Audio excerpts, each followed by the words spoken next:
All right, thank you, Mr. Martino.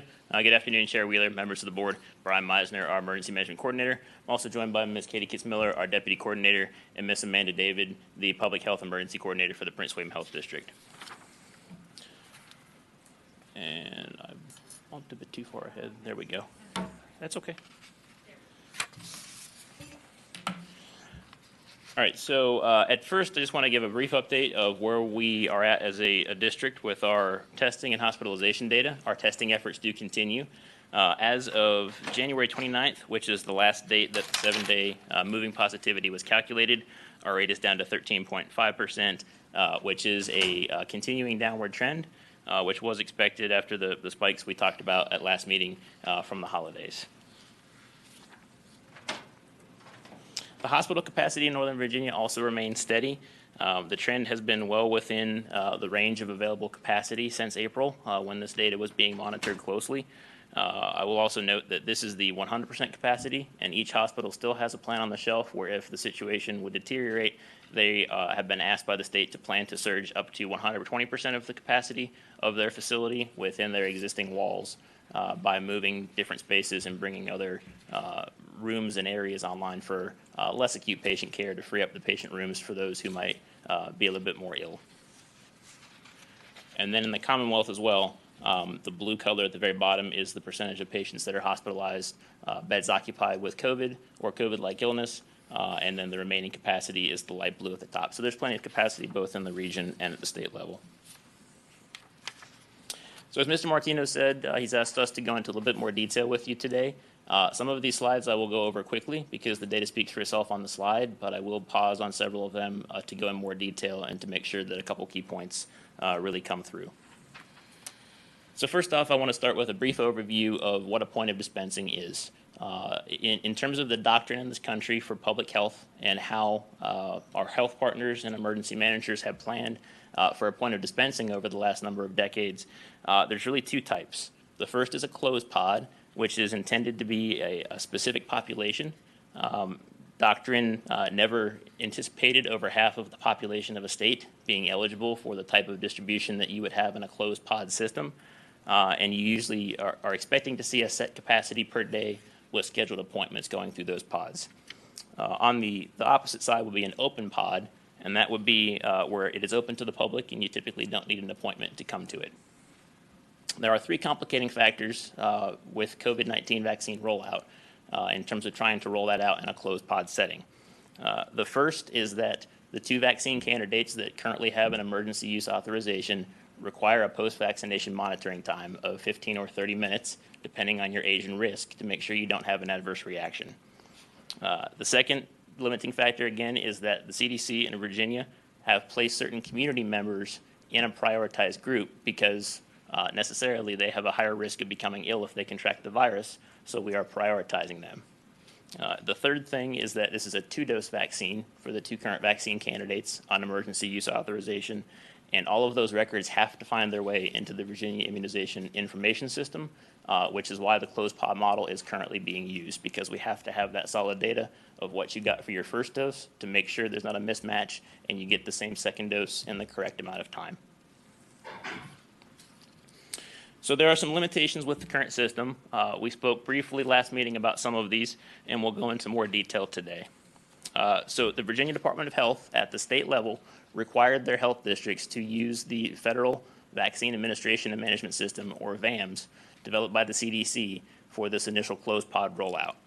It was contemplated primarily for Phase 1A for healthcare workers, and they were concurrently planning to bring a new system online for when more community members were released into eligibility to receive their vaccine.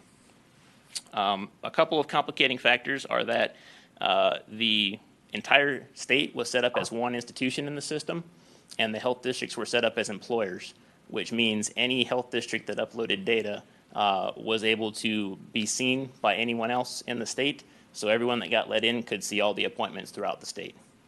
So when you have the complicating factor of a number of people being let in, it just really kind of cascaded for a very limited number of available slots. So what actually ended up happening is that this closed pod system kind of became an open closed pod system because of the amount of data that was let into it.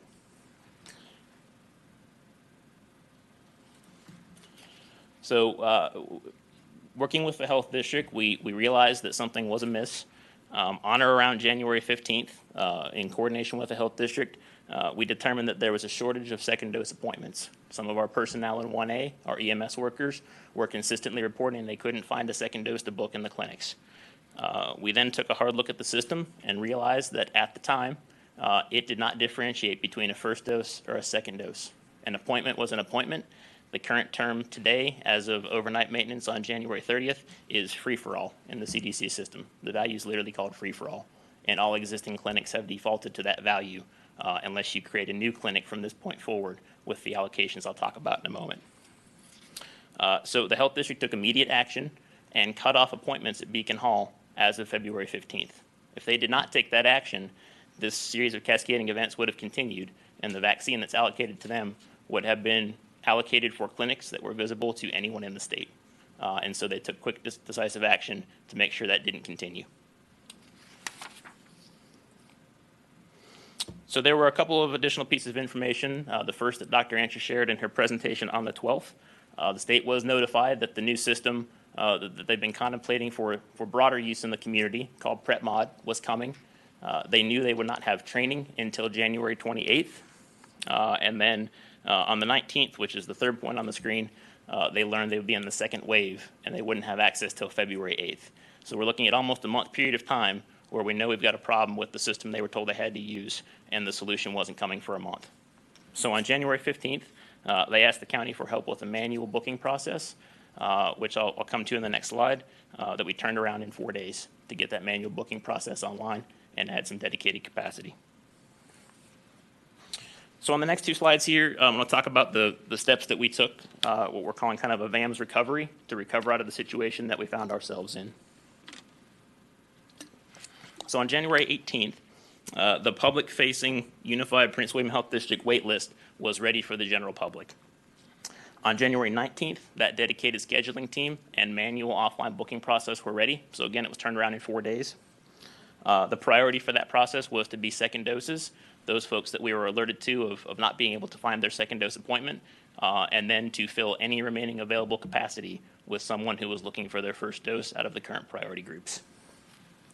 On January 22nd, we implemented a second dose pre-registration form at the exit step of the current clinic. So everyone that came for their first dose was pre-registered in a list for their second dose. So we had quick access to that data rather than them just pretty much leaving the clinic and them not being certain they'll be able to log back in and get their second dose appointment in VAMS. On the 24th, the health district provided us with the legacy Google Sheet data, which was that first wait list that we talked about last time. And that data was deduplicated and placed into the unified wait list. We have seen a lot of questions about people got multiple notices that they were on that wait list with multiple different ID numbers. Our wonderful IT team was able to prioritize that process, so the highest number and the highest position by timestamp on the list prevails. And whenever they call in, if they do call into the health district call center to inquire, either number will take it to the highest record so that people are getting their true first spot in line based on the data source that they were inputted into that wait list from. And then another key point is that on January 25th was the first day that the health district started doing second doses. So that was 28 days after December 28th, which is when they administered their first doses to some of our EMS workers. So one last major step for this recovery process from VAMS was taking a look at all of the data that the health district uploaded to VAMS. So that was over 20,000 records that our IT team deduplicated and gave us a total of 17,692 records that the health district let in the door to VAMS to book for an appointment. The priority groups are there on the slide and on screen. On January 28th, we sent a follow-up survey to all of those deduplicated contacts, and then 15,833 were successfully contacted, meaning there wasn't an email bounce back or the phone call or text message actually gave a carrier signal that the call went through. The survey window was open for a very short 36 hours because it informed our actions for this week, and we got about a 60% response rate in that time, which is statistically significant and very good for planning assumptions for this coming week that we're currently in. So there's 4 main data points the survey told us. The first, we asked if they shared the email address with another person, and we saw a lot of this feedback for households with some of our senior citizens that live in the community, they share the same email address. And because VAMS was contemplated as a closed pod system for healthcare workers and first responders, they chose to use the email address as the primary key in that system. So we asked the question, is there someone else in your household that you're sharing the email address with? And we at least have these folks noted now to follow up with them, to make sure if there was a spouse or a partner that couldn't get registered, that we can reach back out and check with them.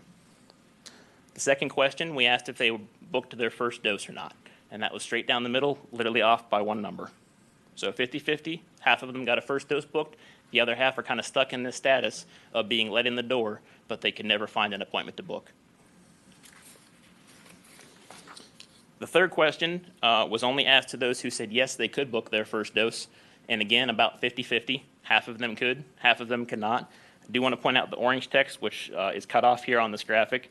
198 people were able to book their second dose after being contacted by the Health District Call Center as a result of that second dose pre-registration process we put in and some other direct outreach to our healthcare and public safety stakeholders who the Health District knew they had uploaded to VAMS. So we were able to target that message in a specific form for them to let us know they needed help with their second dose as well.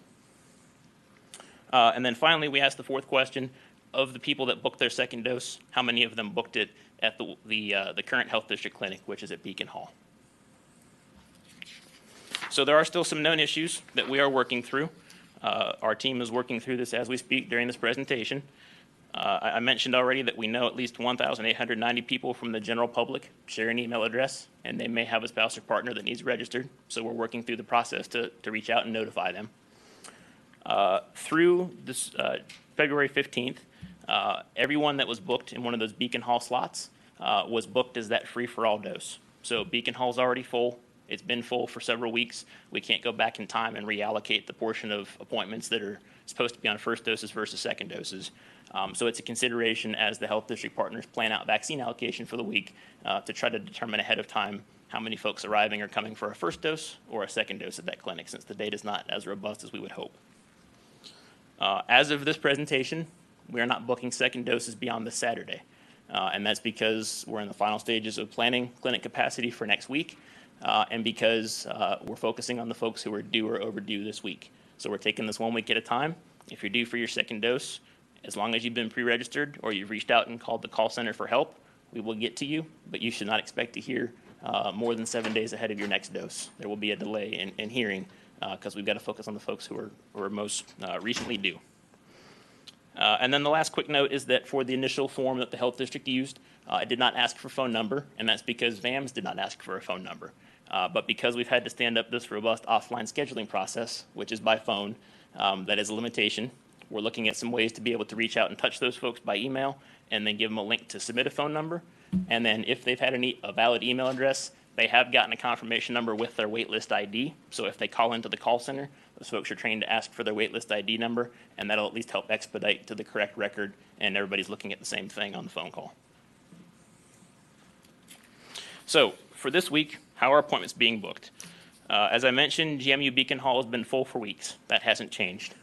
Weather cancellations that occurred yesterday and for the first hour of this morning were given a head start in being able to rebook themselves in VAMS because that capacity at Potomac Middle and Kelly Leadership Center was added into the system based on some enhancements the CDC made over the weekend. Potomac Middle, we're using a hybrid model where 60% of the slots are for first doses, 40% are for second doses, and we're keeping 4 stations every 10 or 15 minutes? Every 10 minutes offline for the call center to book. So that way we're still serving the backlog of second doses, still serving some folks from the wait list, and made some capacity available both for folks who needed to reschedule themselves because of weather or because they were previously let in the door and could never find an appointment to book. Kelly Leadership Center is VAMS only. That ratio is 80% first doses, 20% second doses.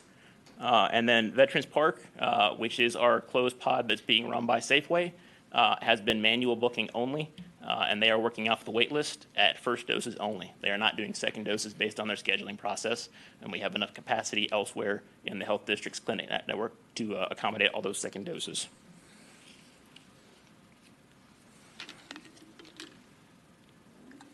So in terms of priority for scheduling the offline booking, there have been some questions about this, but I do want to stress that the Health District is still required to follow the state's guidelines and order. Second doses have to be scheduled first. Again, you're not going to hear from somebody until 7 days or less before your second dose. The next priority has to be healthcare workers. That's in the state plan. Anyone in 1A must be served. Below phase 1A on the slide is the entirety of 1B, and the state has said, do your best within your capability to serve all those folks equitably in 1B.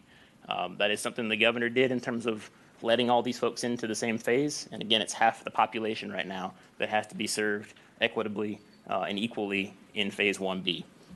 So the order that the health director has asked us to follow from the wait list is first persons who are 75 or older because they're at greatest risk, then persons 65 or older who continue to have a significant risk, then these three groups of frontline essential workers who are critical to the role they're serving in the economy to get us back to some sense of normalcy or because they're out on the street or in the classroom right now, then persons age 16 to 64 with certain medical conditions.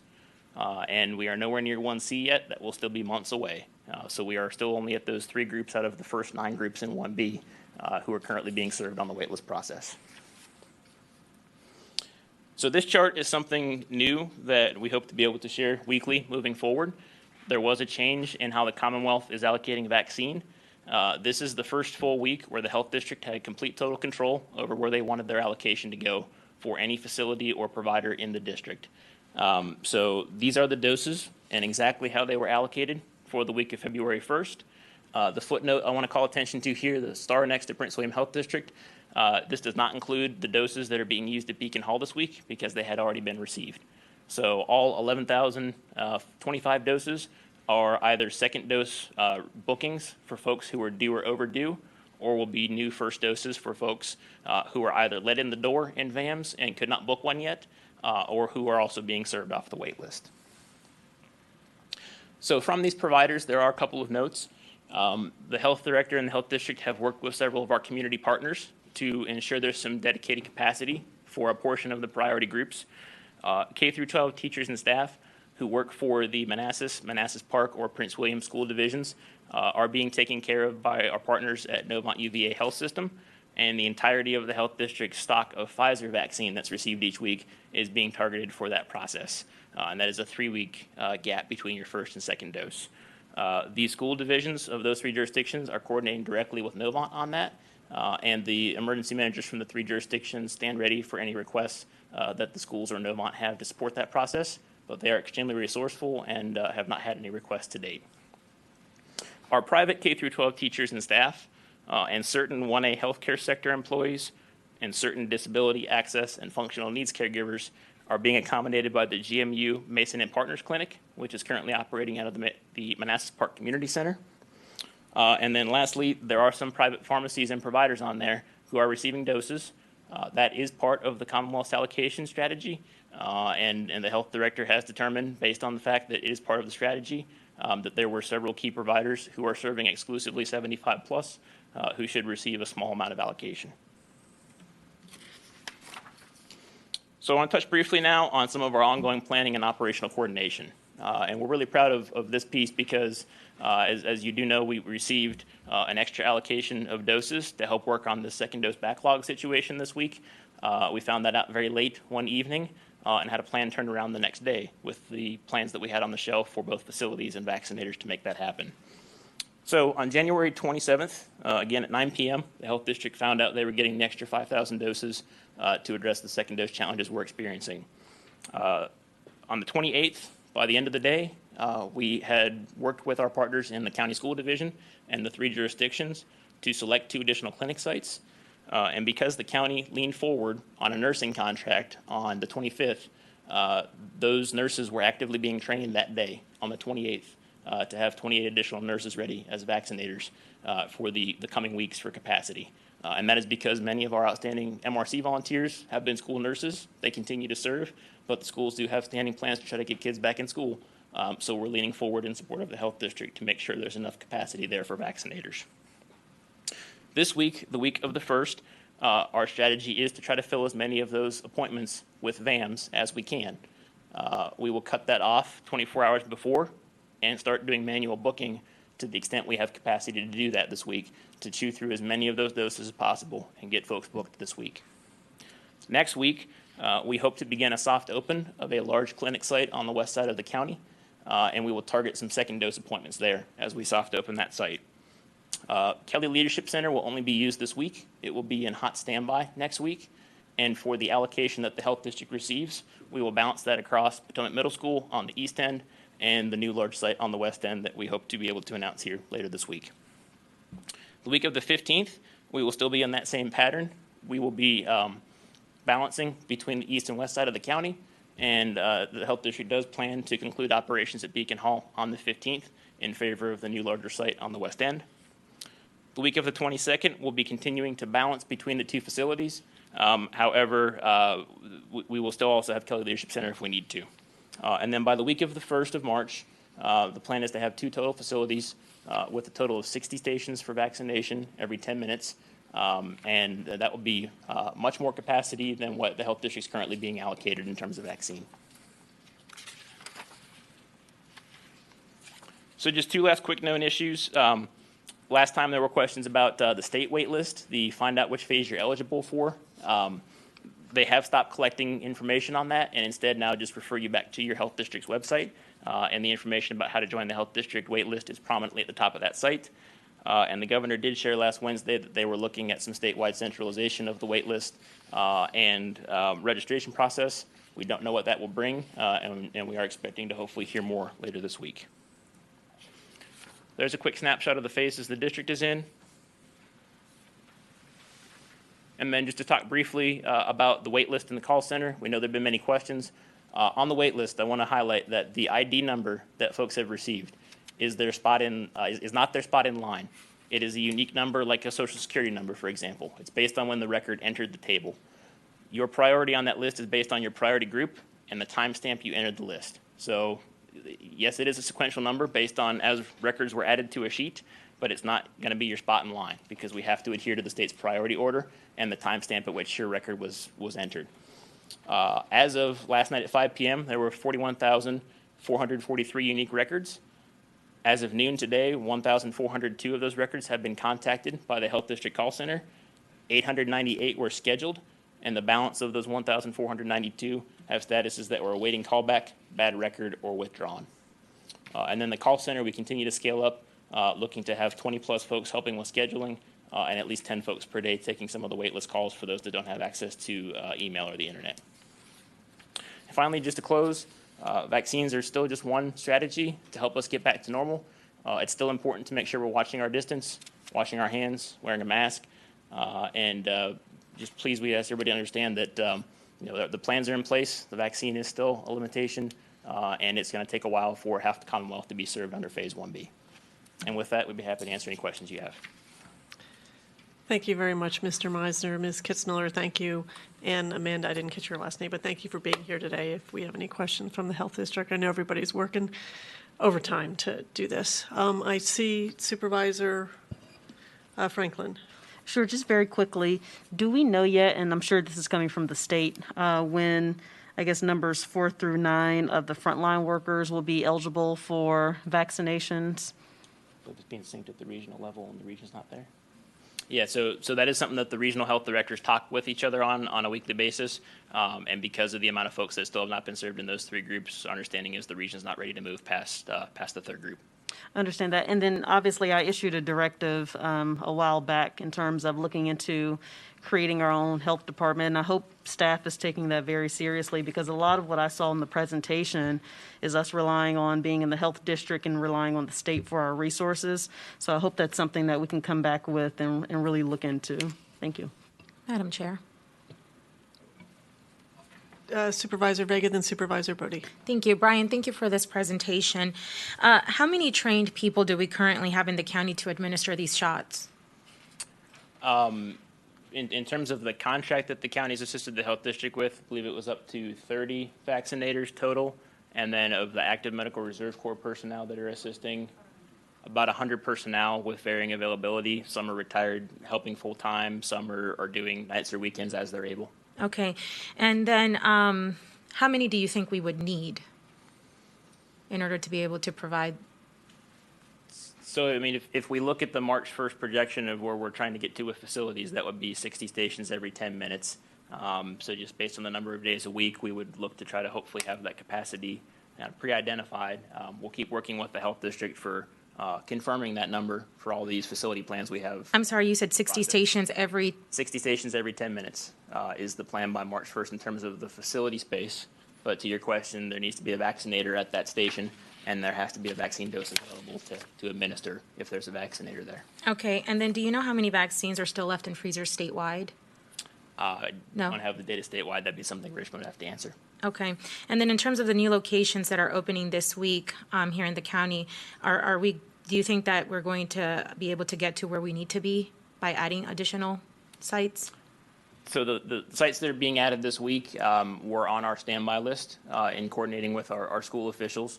They had selected 2 middle schools and their leadership center as an option for us if we found ourselves quickly needing space. When that phone call came at 9 p.m., we turned those plans on the next day. So for everything that is on the allocation plan this week, there is a vaccine station and vaccinator ready for that appointment to be scheduled and have somebody put in it this week. Okay. And so I keep getting emails in regards to the website and people not being able to access it. Do you have any idea when the governor's health team is going to get the website up for people who are registered for their second dosage? I know that you were talking about that, but there seems to be issues with that still. And so just want to know if you have an answer for that so that we can respond to our constituents. Sure. The best advice I would give is that if you received your first dose at a Prince William Health District vaccination site, those sites would have been for our 1A folks only, our CPAP facility on KO Circle, or if you came to Metz Middle School, or if you came to George Mason Beacon Hall. Those were the health district sites. If you don't have your second dose appointment, you should have received email instructions this week, and if not, call the health district call center. Be sure to call our call center, which is 703-872-7759. We don't recommend that folks call the state call center because all they're going to do is pass you back down to the local call center at the time being. And the health district's website has the most recent information, which is vdh.virginia.gov/Prince-William. Okay, thank you. And then the question about the how many vaccines we still have in the freezers. Somebody's going to get back to me on that. We'll check the data and Thank get you. back to you. Thank you. Yes, ma'am. Supervisor Brody? Thank you, Madam Chair. Thank you, Mr. Meisner, as always, for your update. Just wanted to preface everything by saying if I sound frustrated, it's because I am. There was an AARP Zoom call that was done probably about last week, and I got a lot of constituents that contacted my office. They were frankly concerned and frustrated because they've been dealing with a lot of the challenges that you've been talking about. So my first question is, I was alerted to the fact that there was a first serve clinic in Manassas Park a few days ago when we were told as a board a couple weeks ago that was not possible. So my question was why, how did that happen? And, given the fact that those were first come, first serve, were folks there given pre-appointments for the second dose? How did that work exactly? Sure. So for what we know of that situation, the vaccine that was administered was reallocated from another healthcare system in the state directly to the MAP clinic as part of criteria that healthcare system used. The MAP clinic does have its own registration system. So the folks who were accommodated at that site are in that system, and they have ownership of reaching out to them for a second dose. They coordinate with the health district as part of our joint process. The way the state is shipping second doses is based on how the record enters VIIS. So since VIIS will have 500 records that they administered on 28 days later, the second doses will be auto-shipped there. And if for some reason that does not occur, again, they coordinate with us in our process. We have spoken with Dr. Sutter in the MAP clinic, as well as my colleagues in Manassas and Manassas Park, and everyone is in agreement that the wait list will be used for any excess capacity that she has moving forward. And again, that was best we're told, that was a one-time thing and not an allocation decision that the health district made. Okay. I appreciate that last clarification because some folks thought that it was a decision that the district made. And again, we were told by you all a couple of weeks back, hey, we're not going to do first come, first serve. So I appreciate that. Second question. I know that you mentioned it, the Novant folks have been taking care of our teachers, and I appreciate that. But I've gotten some questions from constituents about how that came about. So my first question is, how did the schools come to their supply of the vaccines? You mentioned there was Novant. And you also mentioned private schools and child care workers. I've gotten some constituents that have reached out to me that are in private schools, and they are in the classroom already, largely. And so I know some of our public school folks too are well. How are we, if you can elaborate a little bit more on how we're addressing the private school providers? Sure. So to your first question, the health director, Dr. Anscher, worked with the partners at Novant. They approached the district with available support and capacity to help administer if vaccine would be allocated. Due to the change in allocation at the state level of hospitals no longer receiving it directly, that's significantly impacted Inova and the operations that they were planning because they now have to get vaccine directly from one of the health districts instead of a direct shipment. So the health director worked to find that clinical capacity to be able to support the teachers. And as part of our joint process, that's also what's happened for the private school teachers. So Dr. Sutter and the MAP clinic have been targeted with that allocation to start working down the list of private school teachers who, as you stated, currently in classrooms. And that process is ongoing this week. So if there's a private school teacher or if a private school wants to get their teachers vaccinated, should it be the private school themselves as an employer? Should it be the private school teachers themselves? How should they go about that? So the outreach has been. Yeah, so the health district has directly contacted all the private schools in the district with instructions. We know it may be time for those folks to work through the process. Even our public schools are working through a prioritization process, first of those who are at greatest risk of illness if they contract, then who are at greatest risk of exposure based on their job task in the school. I believe the private schools have been suggested that they follow a similar process. So if you are a teacher at a private school in the health district, you should reach out to your employer. And they should have instructions. If for some reason your school has not been contacted, they can call the health district call center, and we'll make sure it gets over to the planning team for the right follow-up action. Appreciate that. And my last question, obviously folks have been looking forward to this vaccine for quite some time, but there's been this sort of a misconception out there that once you get your vaccine, where it's the first one or the second one especially, you're good and you're sort of free to sort of return to your normal life. Can you elaborate a little bit more about that and the fact that if you get the vaccine, even your second dose, you're still going to be having to take precautions? Madam Chair and members of the board, Amanda David. So to speak to that, that is a huge misconception. So even though you do get both doses in the proper amount of time, it's still very important to take those preventative measures like wearing a mask, washing your hands, because ultimately what we need to achieve through the vaccines is herd immunity. So this is a term through all vaccination programs where a certain number of the population needs to be vaccinated in order for the vaccine to quote unquote work. The last percentage I was given was about 80% for the COVID vaccine. So of course that percentage is constantly changing with more research and whatnot. So massive misconception, but I hope we can get that clarified. Appreciate that. Thank you. Thank you. And just a final comment. I know Supervisor Franklin just talked about it, and she sent that directive a few months ago to establish a health department for PWC, or at least look into how we would go about that. My office and I, like I just said, we're getting a lot of folks giving us feedback about how they've been having really challenges and shortfalls in the system. And again, to the point, it seems like missteps along the way by the fact that we don't have nearly as much control or oversight over this because we don't have a health department has led to a lot of these challenges. It's frankly undermined public trust in the process and our ability as decision makers to really make sure that people know that there is a stable, considerate process to help them out. I hope that as we continue to look on into Supervisor Franklin's directive to do a health department, it's my intention to advocate for us to do that as soon as possible. Get the funding together, the resources together to get that up and running as soon as possible because frankly, it's time that we put our money where our mouth is. I know all my colleagues and I have expressed, criticisms and concerns all across the board through email, through public forums about this. And I hope that we can all come together as a board to make sure we get this done as soon as possible. Thank you so much. Madam Chair? Mr.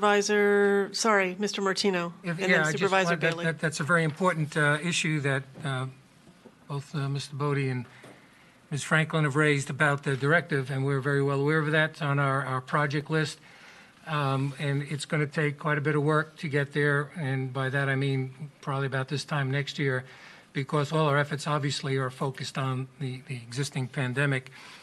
Just as put this in perspective there's a lot more that goes on in the health district, which is why we need to work through all the ifs, ands, and buts, from inspecting restaurants and the like, and septic systems, and then tuberculosis and all the public health issues. So it's quite an undertaking, and we do need to work with the cities on this, since we are in one health district. but it is on our work plan, and it's going to take quite a bit of effort. Thank you. Supervisor Bale, then Supervisor Canlon. Yes, thank you, Madam Chair. Brian, thank you for this detailed update. It helps a lot in terms of just responding back to our communities. I have, I think, 2.5, maybe 3 questions. One is, are you still looking for nurses? Because I noticed one of my constituents was on the screen today talking about she had applied to be a nurse during the COVID season with the organization. Are you still looking for nurses as we get the influx of vaccinations coming to us? So the 2 vehicles we're currently using are the Medical Reserve Corps. So if anyone's willing to volunteer in that capacity, they can go on the Health District website for information about how to join the Medical Reserve Corps. For the specific contract that we had to utilize based on our procurement process, they've got additional capacity in that contract. I'd be happy to follow up with you offline if there's someone in particular that's looking for that contact so that they can be made aware. Well, no, not someone specifically, but there may be, as you said, volunteers in the community that may not be aware. Yes, ma'am. I mean, You know what I mean? certainly the Medical Reserve Corps is the best resource. And it's not just clinical personnel. It's also administrative folks that are helping with registration, check-in. et Okay. cetera. So.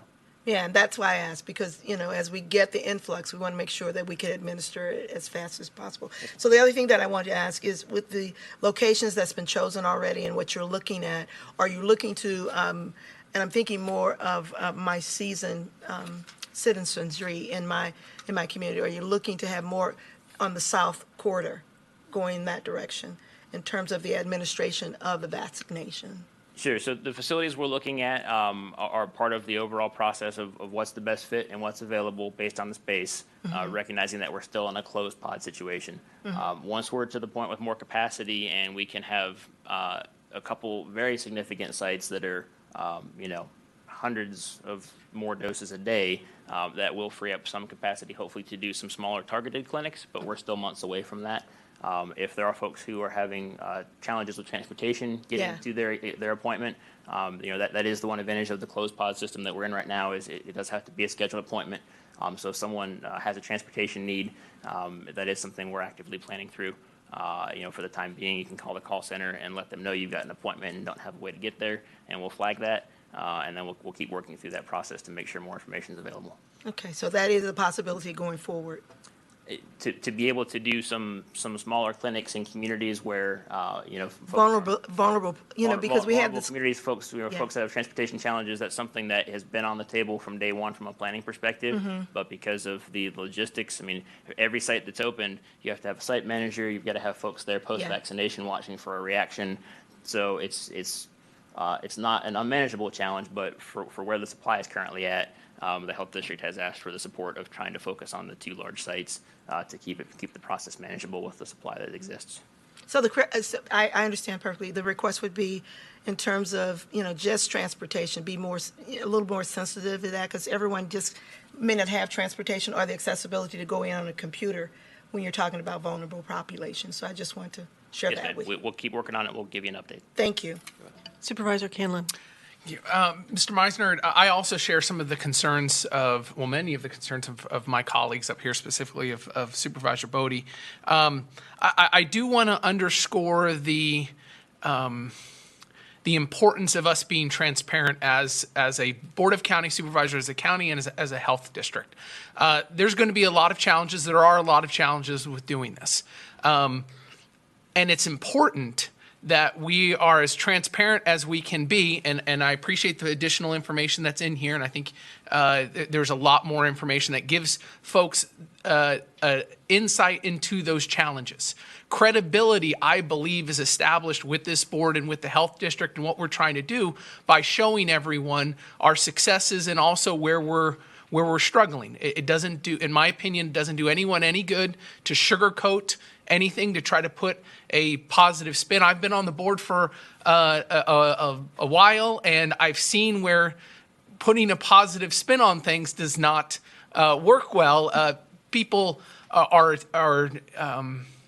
more open to accepting the challenges of something like this if we are straightforward with them. So I hope moving forward that we continue to show the challenges that we're facing, give all the information to folks that we can, to show them that we're doing the best we're trying as hard as we can in this process. I do have several questions. I asked folks, I was part of a couple of community meetings this past week. I asked folks to tune into this part of the meeting so they can hear a little bit more of a basic foundation of the information.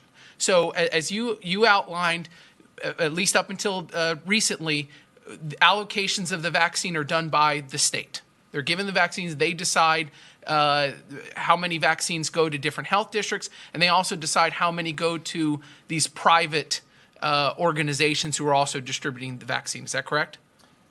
Correct. So up through the week of January 25th, there was a process where the state was doing a two-pronged process, and this is the slide from last meeting. So they were direct shipping to private providers and healthcare systems, but then the health district would also receive a portion of the allocation. So now moving forward, the 35 health districts in the state have complete decision-making authority of where those doses go. And the table we showed was this week's allocation for this health district. So they'll no longer be providing the private providers directly. It'll go through the health district from this point on. The health district has to positively say, we want that 100 doses to go to that provider because of X, Y, Z for the state to even consider it. And in the past and moving forward, I know the health district is required to follow the state's prioritization list. Are the private providers also required to follow the state prioritization list, both in the past and moving forward?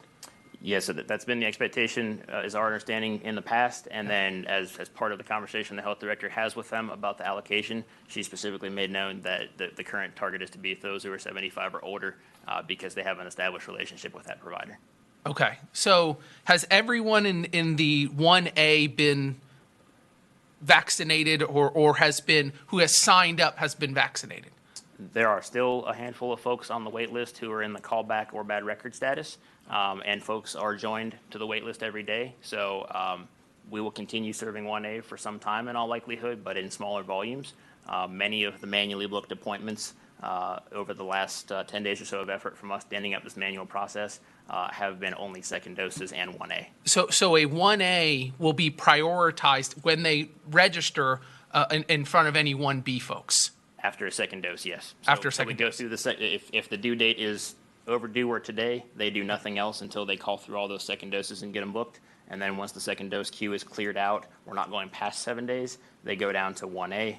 Once that queue is cleared out, they go to the 1B queue. Okay. And most of that work has been in the second dose in 1A queue. And in 1B, there's a sub-prioritization within 1B. Is that correct? That's correct. So Okay. it is. And can we look at, see what those, that prioritization, so where we are within 1B, where are we right now? So this is that prioritization as specified by both the state policy and then how Dr. Ancher specifically asked us to break that down in the district. So most of the callbacks and manual scheduling at this point has been from this lineup. And then everything from here below is 1B. Persons age 75 and 65 or older and those 16 to 64 with medical conditions are part of 1B, but they weren't given a specific group number. It was an and statement on the state's dashboard, so that's why we only show these three groups of frontline workers as 1B, but this is the break. Everything below 1A is considered 1B. Okay, so group 1, 2, and 3 are all prioritized at the same level. No, they are sequential in manner. So the first priority of group 1, so once we're in the 1B data, anyone that's group 1 gets called first, then group 2, then group 3, and that will change every day because people will keep being added every day, and every morning the team works through that process and does as many appointments as they can to fill the openings that we have most urgently to fill. At 4:30 p.m., the center closes, so it goes to the close message, and they stay until every single queue is cleared every day to make sure that the folks who were on hold are still served that day.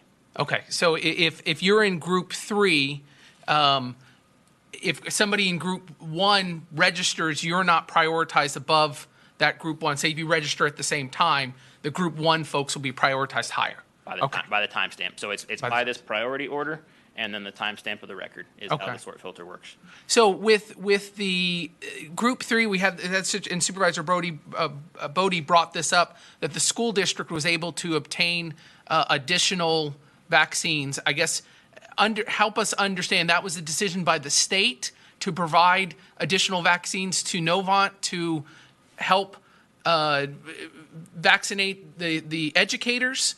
And was that decision made to send it to Novant for the educators could have we used more vaccines to vaccinate the group 1 and 2, or had we already exhausted 1 and 2, and it was just now getting the educators vaccinated?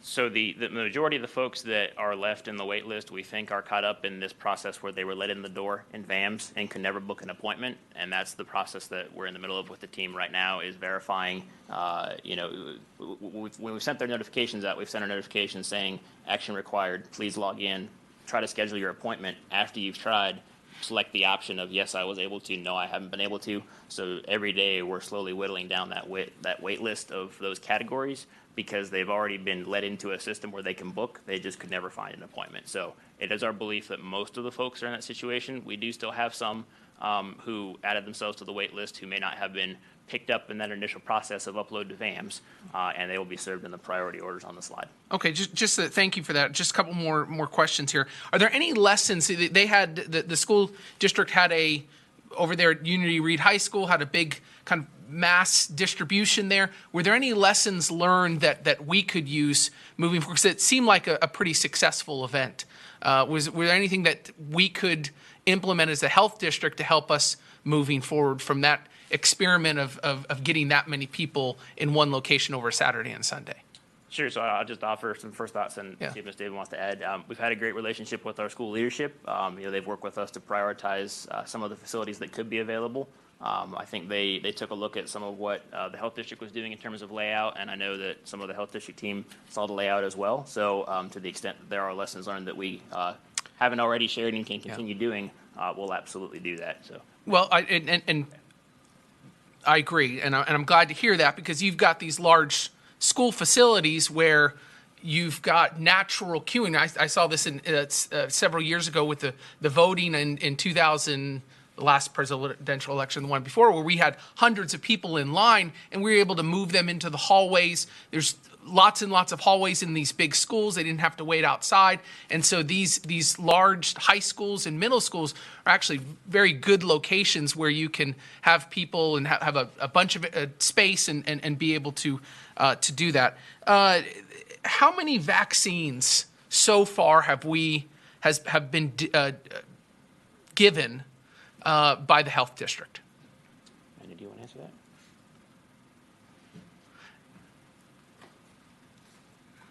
As far as vaccines given by the health district, we don't have an actual number for you today, but it's something that we can get back to you.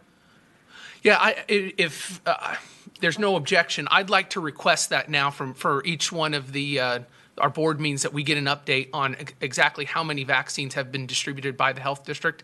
I'd like to be able to understand how many vaccines are distributed by all private partners within Prince William County and the health district. But I understand that might be a little bit more challenging. But at a minimum, we should know how many vaccines have been distributed. My follow-up question is, how many, or have we distributed all the vaccines that the health district has? So we do have vaccine to continue distributing between this week and next week. Okay. But okay. as far as an actual number, I don't have that for you. Just given the different clinics that we have been running, I don't have a total tally for you. Okay, today. I would like to understand, just moving forward, as just a performance transparency to the citizens, being able to understand how many vaccines we received, how many vaccines were given.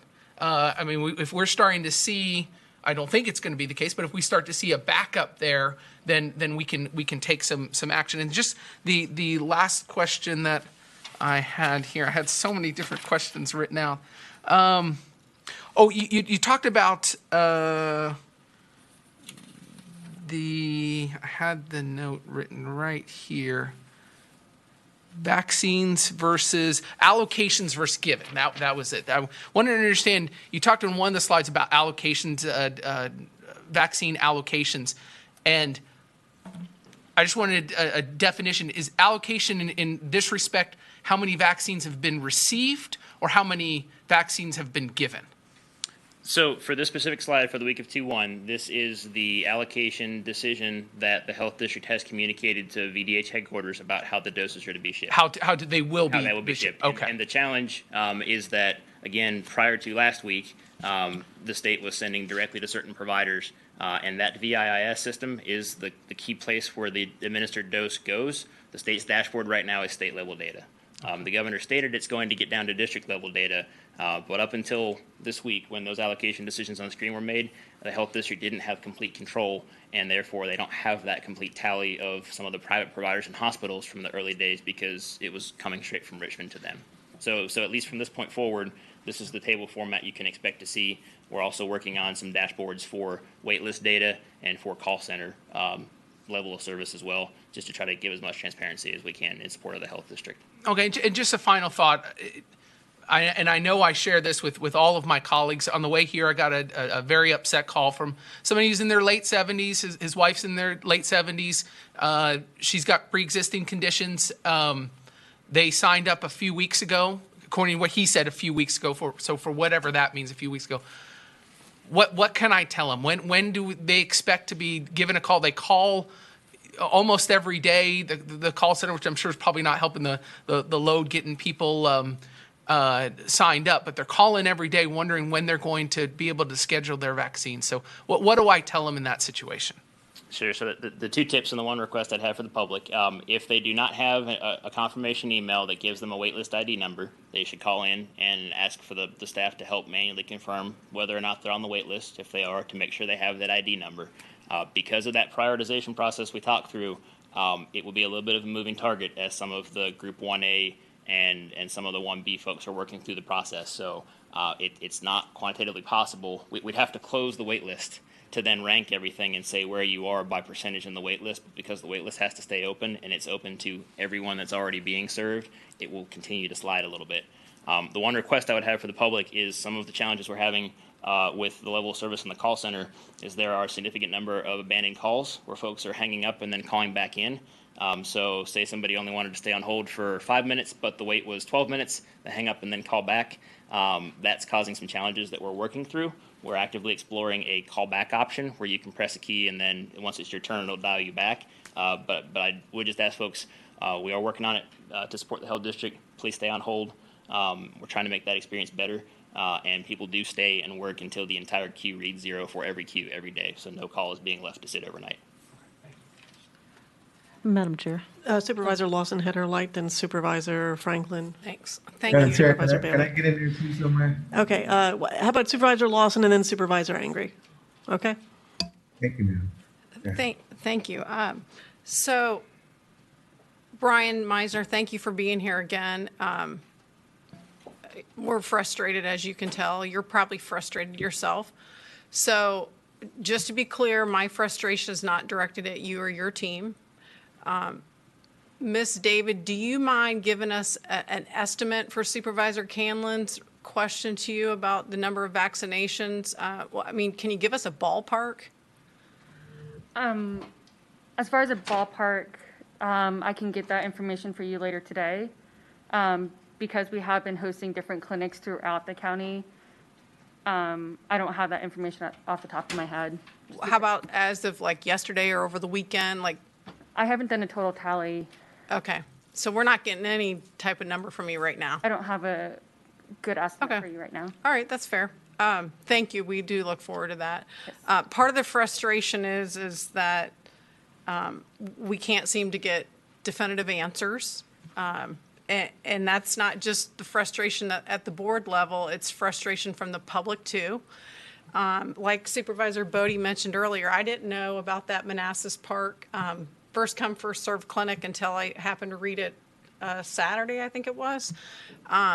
Not blaming you, because I know that was the Manassas Area Partners, I think, that worked with Manassas Park and the Health District. Was that the name of the nonprofit, Manassas Area? So it's the Mason and Partners Mason, Clinic. It's yeah. a partnership from GMU.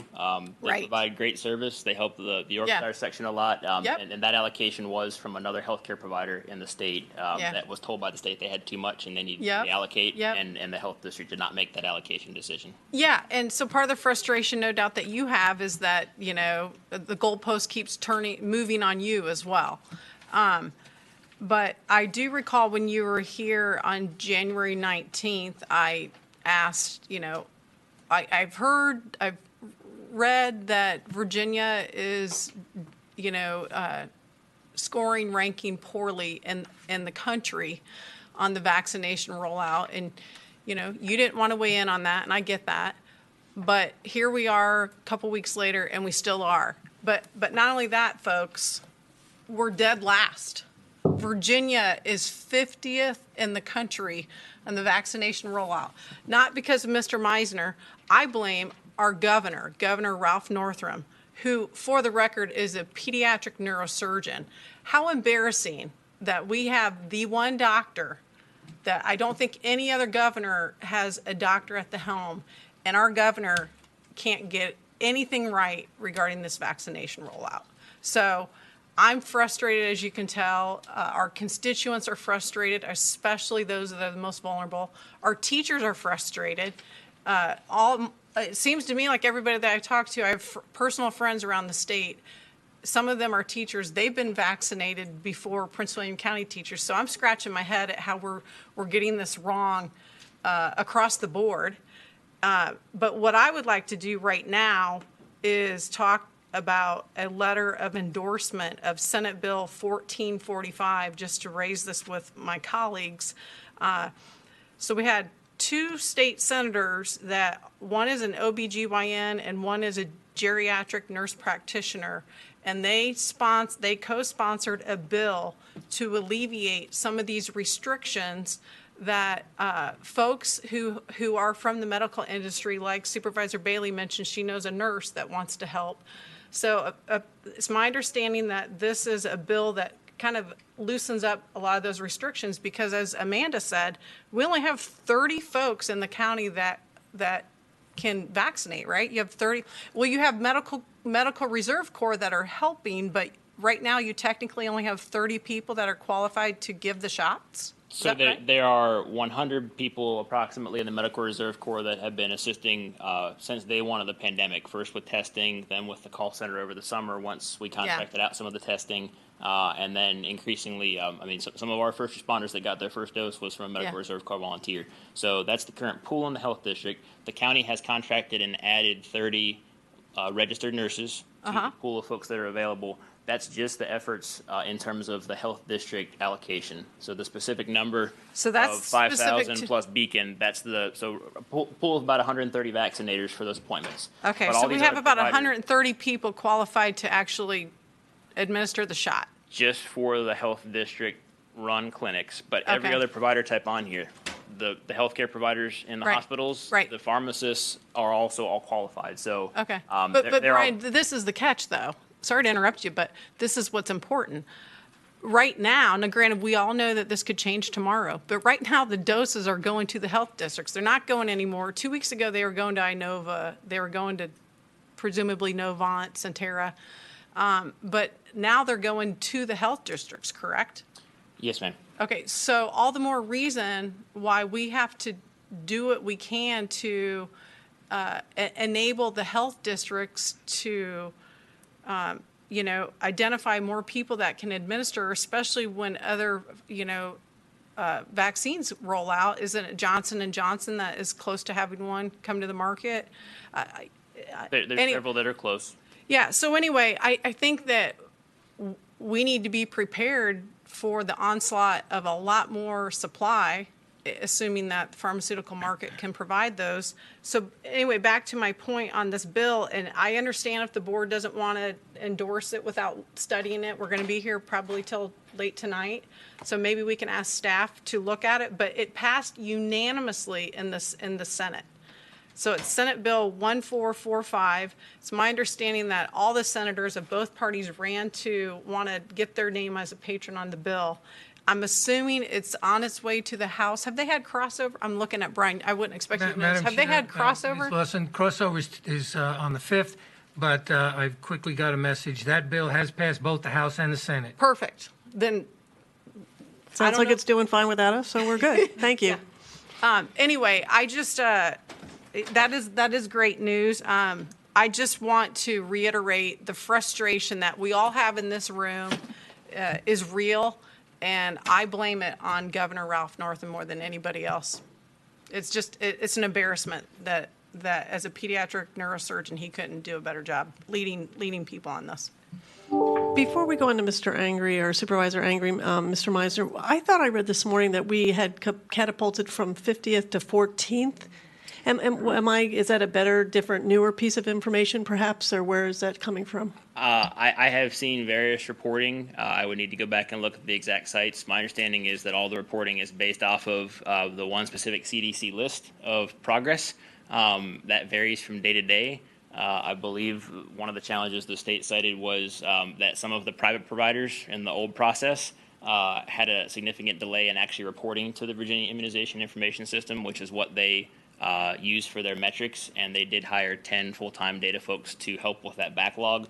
I'm not making a comment one way or the other about if that's the cause, but I've seen articles over the last 2 weeks, and it has ping-ponged up and down. So Yeah, I did read this morning that we went up to 14th out of 50th, but I guess we can try to find that information other places. we'll check and Yeah. we'll try to Thank find what you. the most authoritative data source. Madam Chair. Thank you. Supervisor Angry? No, Madam Chair, just follow up on that. You said that was real recent? Yeah, I read that this morning. Okay, well, I'm citing something that was also in recent days. Was it today? No, but the point is, at least you concede that we were at 50th. And I would also argue that every other private system in every other state across this country had supplemental help from the private system. So my point is VAMS, which was the CDC, every other state had these same challenges with that system. Virginia failed, and that's because of the failed leadership down in Richmond out of the governor's mansion. Supervisor Angry, are we ready for you? Yes, Madam Chair. Thank you, Madam Chair. You know, I want to say first off, what is frustrating is the fact that we have 57 Prince William County residents dead in last month alone, in the month of January, due to COVID-19. Here's the deal, folks. We don't have vaccines coming because there is no reserve. Mr. Meisner, you just told me we have about 4,000 plus citizens that are waiting to get this dose. My question to you is, the doses that we have clearly are split for the second shots of the folks that you need to get it to. So the question is, will we even be able to get through the 4,000 with the doses we have right now in Prince William County? Sure. Thanks for the question, Supervisor. So to clarify, because of the confusion that was caused with the VAM system, and as has been acknowledged by Dr. Avula, who is Governor Northam's new point person on vaccine distribution, there are some folks who are perhaps being counted as dose one, but their appointment that they're showing up for is their second dose. The state has confirmed that second doses are auto shipping. So the first order of vaccine that the health district placed, 28 days later, they got that same number a second day after that week's first day allocations, clearly denoting that it was their second dose allocation. So I think the confusion was caused by the VAMS process and the fact that until overnight maintenance this past Saturday, the CDC system had no way for the health district to specify this appointment slot's for a first dose or this is for a second dose. So there will still be capacity to continue doing new doses, and the chart that you see was on screen is first doses only this week. So there is the standard per capita allocation that the health district has been told to plan on for the next 3 weeks, plus 5,000 doses, which was one time due to the second dose challenges that we were experiencing with some of the system issues. Yeah, and thank you for that, Brian, because my point here is, and I really need someone to kind of clarify this for me. The conversation that we need to be having with our constituents, with the citizens of Prince William County, is when are those who aren't in this 1A, B, or C category, who are still going to continue to sign up to get this vaccine shot, when would they receive it? Now, before I ask you for answer, because I really just want to tell you what I asked, because I just want to cut to the chase. I was on a call with some doctor down in Richmond. I forget his name. I apologize. But, I asked him straight out, based on what you're telling me, I need to be telling my constituents they're not going to get a shot until April. Now, that being those folks who aren't in 1A, B, or C. Now, that's okay if I have to tell them that, because I think the bigger conversation we need to be having right now is that folks need to be social distancing, washing their hands, wearing masks, because to the point of last month alone, which is the highest death count in Prince William County since this thing has started, we lost 57 people, folks.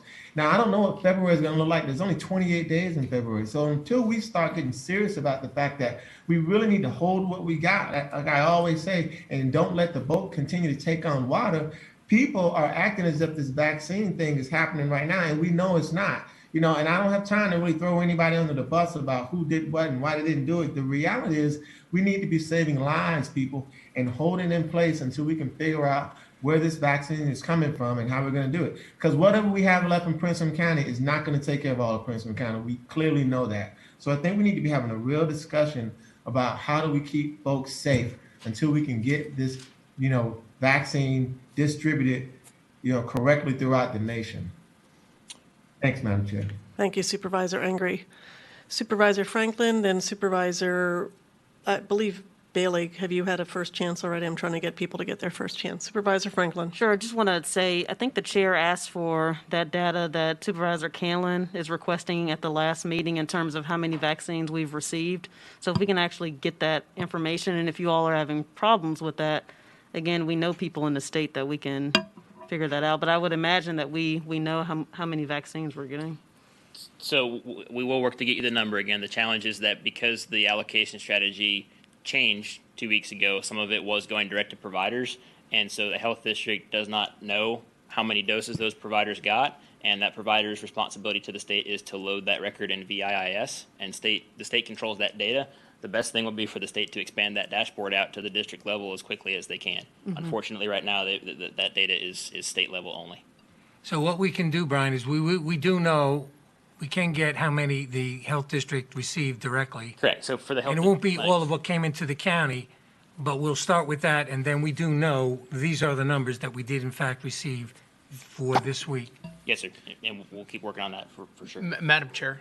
Supervisor Bailey hasn't gone yet. I'm sorry. I just first, and then we'll go to Supervisor Bodie and then Canlin. Okay. We'll just. Is it, Oh, I'm sorry. Were you done, Supervisor? Were you done, Supervisor? Okay. Thank you so much. I've got several things here. I just got a update on where we are, and we're number 11th. And so I just got that update from Department of Health and Human Services from the Deputy Director there. So we are number 11th.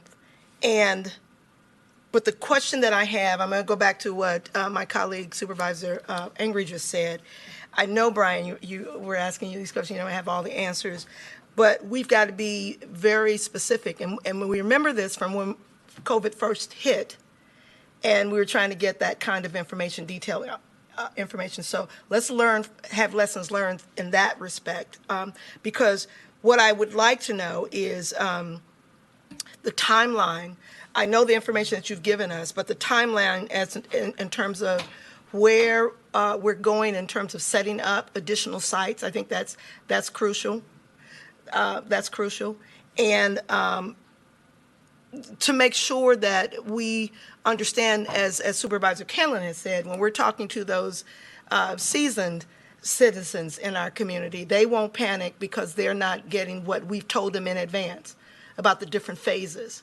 And so some of those seasoned citizens don't have access, and I want to reiterate, don't have access like we do in terms of knowing how to register right away and knowing how to follow up and, that kind of thing. So we've got to be very sensitive to that, like we were when we did the COVID testing. So my interest is to know where those sites are going to be specifically and the timeline in terms of opening up additional sites. That's very key, and not pushing it along too far, because it's critical, as Supervisor Engri just said, that people live. And so we, whatever we have to do to partner with Department of Health, whatever we have to do to make sure that we get not just the numbers from the state, but the numbers from the district as well. I think that's very critical. So if you can provide that information for us, that would be absolutely imperative. And again, we're number 11th, just for the dais. Supervisor Bodie, then Supervisor Canlin. Sure. Thank you, Madam Chair. Just a very quick question. Just looking to the horizon, as Supervisor Bailey said, my quick question is, obviously we've heard talk in recent days about the Johnson & Johnson vaccine, which we know is a single shot, you don't need 2 doses, which obviously would streamline a lot of this process for us. So is there any indication on the horizon of when that Johnson & Johnson vaccine will be entering the mix? There has been some reporting that they have announced their phase 3 results. I don't believe there's any hearing scheduled yet for the emergency use authorization. I believe there's 3 total that we're tracking that are kind of upcoming, but it could be 3 weeks, it could be 3 months. Until they formally apply to the FDA for emergency use authorization, there's not a good timeline available, sir. All right, thank you. Supervisor Canlin. Sorry, just a couple things. The locations that we're looking at, Beacon Hall, Potomac Middle School, Kelly Leadership Building, Veterans Park, Safeway, are all those locations such that people will not have to wait outside in line for their vaccinations? So all the current locations, to the extent where there was some short duration waiting, we've done what we can to reconfigure them and make sure folks are able to be accommodated inside. All of our future planning is looking at large facilities with a significant amount of interior queuing capacity. Okay, now you just say short waiting. I was hearing it was a lot more than short waiting. I was getting concerned. Now maybe those folks weren't telling me the truth, but it was a lot more than short waiting for folks who were standing outside waiting for the vaccine and such. They had to close down one of the locations because they couldn't handle the overflow of people, since had to make room for folks who were already got the shot. I will say I've been stewing a little bit since Supervisor Franklin's comment.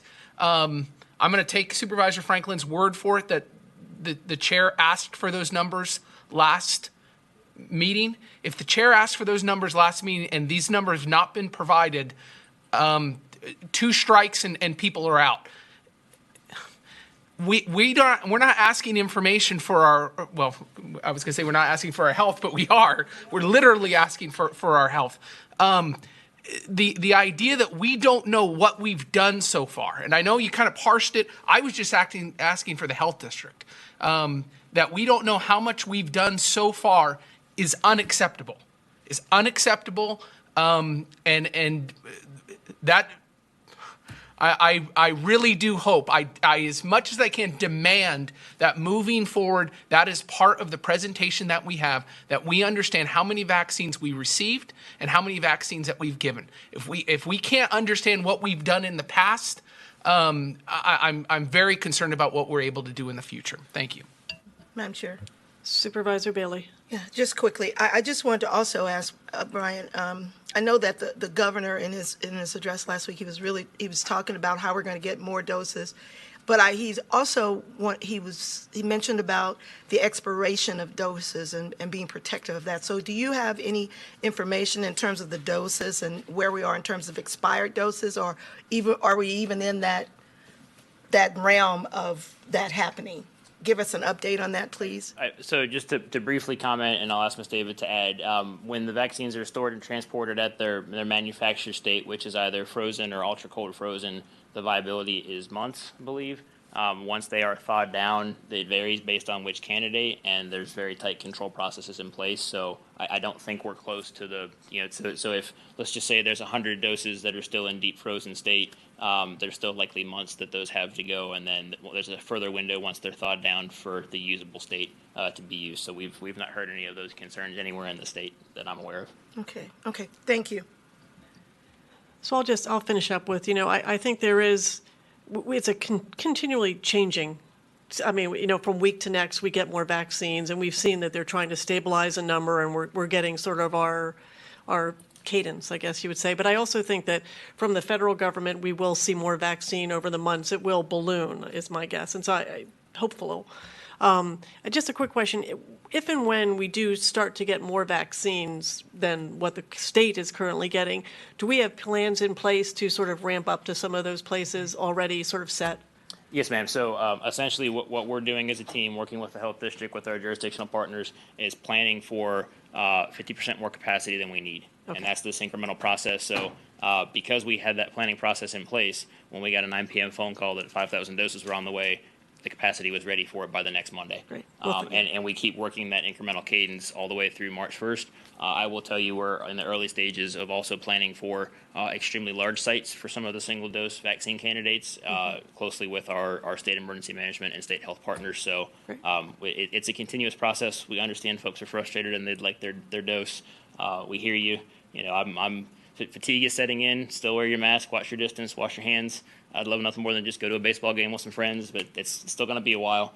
And we are doing everything we can to make sure that the logistics and the vaccinators are ready, so that as soon as the doses increase, they can go into arms. Great. Well, thank you for planning ahead. I feel better about that. Thank you for coming out, for staying so long, taking so many questions. I appreciate it. Thank you for having us. We'll look forward to updating you next time. Yep. Thank you very Thank much. Mr. Moore.